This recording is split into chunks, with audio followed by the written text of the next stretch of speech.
Балалар, күрделі сөздер. Күрделі сөз дегеніміз Жансұлу? Екі не одан да көп түбірден құралған сөздерді күрделі сөз дейміз. Өте тамаша, отыра ғой. Күрделі сөзге жататын балалар, шұғыл айта ғой. Қос сөздер. Кел алып, қос сөзді қоямыз.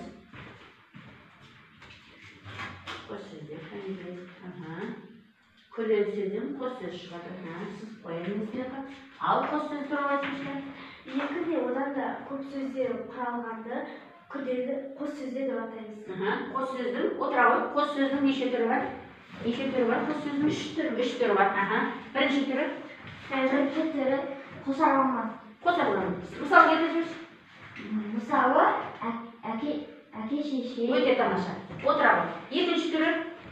Күшейткіш буын арқылы жасалған қос сөздер. Оларға тап-таза. Өте тамаша. Отыра ғой. Одан кейін үшінші түрі қос сөздің? Бір сөздің не істеу арқылы? Қайталану арқылы. Қалай мысал келтірішкен? Бір сөздің қайталану арқылы.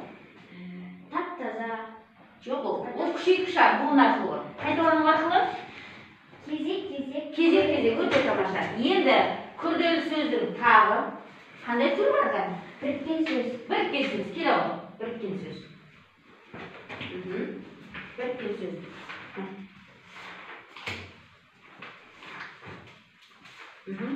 Біріккен сөз туралы есімізге түсіреміз. Біріккен сөз. Екі не одан да көп түбірден құралған сөздерді біріккен сөз деп атайды. Мысал келтіріп бір. Мысалы, алабода. Молодец. Отыра ғой. Тамаша. Тамаша. Енді күрделі сөздің тағы түрі бар. Тағы түрлері бар. Нұрай айтып берші. Қандай түр бар? Тіркескен сөз. Өте тамаша. Тіркескен сөз. Келе. Тіркескен сөз. Ережесін айтшы.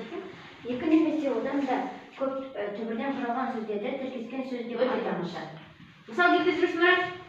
Мысалы, үздік оқушы, биік ағаш. Молодец. Өте тамаша. Отыра ғой.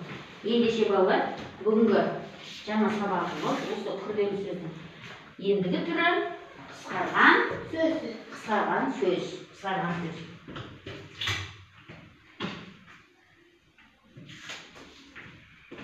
Біздің түріміз қысқарған сөз екенін. Стрелканы қосып қояйын. Қысқарған сөз. Балалар, қысқарған сөз дегеніміз кейбір мекеме, ұйым, зат атаулары екі одан да көп сөздерден құралады. Қолданылуға ыңғайлы болу үшін олар көбінесе ыңғайлы болу үшін ықшамдалып, қысқартылып айтылады.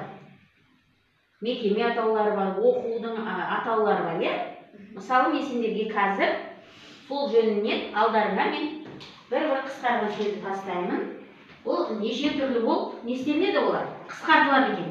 Енді өздерің ойлап қараңызшы мына жерде қалай қысқартылып тұрғанын қазір ойланып, топпен ақылдасып, ойланып бір-бірімен.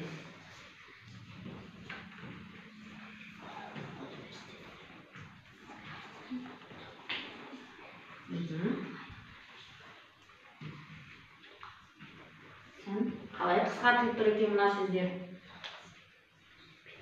Бұндай сөздер мәтіннің ішінде кездеседі, қысқартылып. Сол кезде оны біз қалай оқимыз? Оның мағынасын біз қалай түсінеміз, білеміз? Жансұлу айтып жүрсің. Бұл жерде ақш болды. Бұл қысқартылып жазылған. Қалай қысқартылып тұр? Америка құрама штаттары. Өте тамаша екен. Америка құрама штаты, теледидардан көріп жүрміз, бұндай сөздерді, қалай қысқартылып тұр осы? Қарашы мысалы, қарашы әкелді. Күрделі атам сөздердің құрамындағы әрбір жеке сөздің тек басыңғы бірінші әріпі, бірінші дыбысы. Өте тамаша бірінші. Қысқартылып тұр мысалы. Америка дегенде ең бірінші несі дыбысы А болып тұр. Одан кейін құрама, одан кейін штат деген. Өте тамаша отыра ғой. Тамаша, осылай қысқартылады екен. Тағы қандай түрлері бар екен қысқартылады. Думан айта ғой. Мынау қандай сөз? Қаз, ол, пу. Қалай қысқартылады? Ал ендеше балалар, оқулықтан 24-ші жаттығуға зер салайық. тапсырмасында сөздерді оқып, әрқайсының тұсына қысқарған түрін жазамыз. Дәптерлерімізге тән жаттығуды жазамыз. Жаттығуды орындаймыз.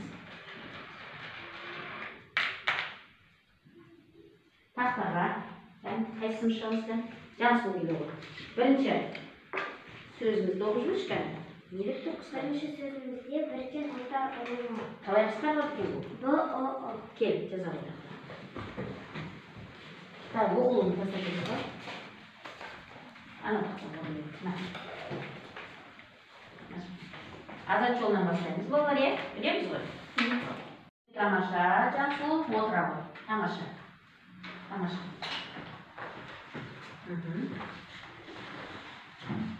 Енді балалар, маған қараңдар.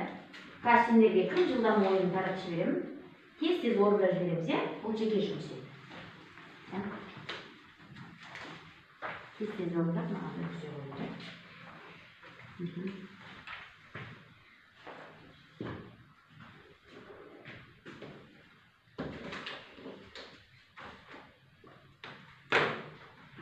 Қателеспей, дұрыс ойланып, дұрыс орналастырамыз.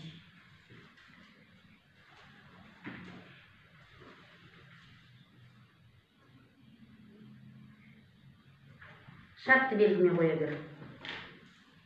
Қосу арқылы болады. Ол да болады. Шолағындан ба?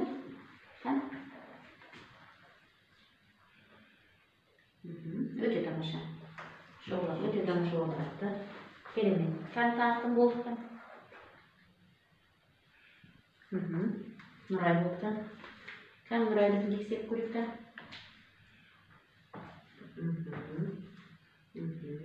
Дұрыс, өте тамаша. Күлген сөздің түрлерін анықтай білді Нұрай. Жансу. Тамаша, Жансу да анықтады. Өте тамаша. Күлген сөздің түрлерін анықтай білдік. Кән думандықын көрдік. Өте тамаша. Бүгін балалар сабақта өте жақсы қатыстыңдар.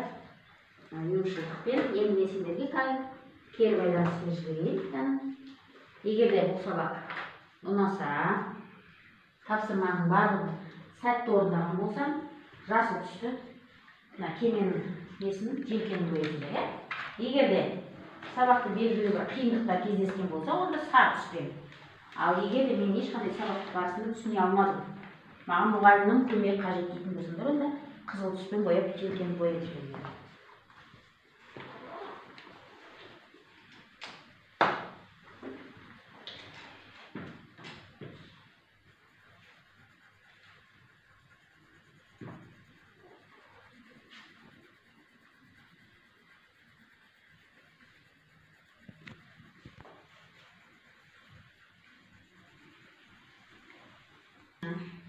Өте тамаша, барлықтарың сабақты жақсы түсініпсіңдер, е?